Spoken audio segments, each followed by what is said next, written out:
kaitan sustainable konstruksi terhadap ketahanan bangunan di kota itu bisa kita bagi beberapa kategori gitu. Yang pertama bisa tahap mengurangi kerentanan gitu ya terhadap risiko bencana, misalnya di kota besar yang kita perhatikan biasanya bencana nggak jauh dari bencana banjir.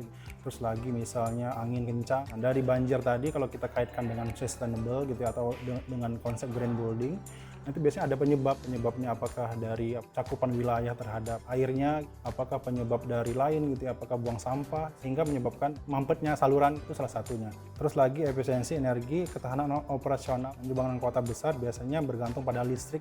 Nah, ini biasanya kalau di kota besar kalau sering mati listrik, jadi efisiensi energi tadi bisa kita kaitkan dengan misalnya pemilihan panel surya. Terus lagi panel surya tadi kalau kita kaitkan dengan sustainable, dia bisa bertahan walaupun listrik padam, dia tetap berjalan, yang penting ada matahari gitu ya. Lalu yang ketiga, pengolahan air. Nah, di kota besar misalnya kalau kita kaitkan dengan pengolahan air di bangunan high-rise building ataupun di bangunan perumahan yang kawasan padat penduduk, untuk pengolahan air ini sangat krusial, apalagi di daerah utara. Nah, di daerah utara misalnya untuk pengolahan air, terus lagi dari segi kuantitasnya, jumlah pemakainya dia cukup banyak, tapi airnya kalau nggak ada air pump nggak bisa jalan gitu ya. Nah, ini istilahnya kaitan dengan sustainable tadi perlu kita lakukan dari segi pengolahan air ini. Terus dari segi material ramah lingkungan. Nah, ini dari konsep sustainable ini kaitan dengan material ramah lingkungan bisa kita recycle. Misalnya bahan konstruksi yang sudah jadi terus mau kita rombak gitu ya. Nah, itu bisa kita ganti atau kita bisa daur ulang.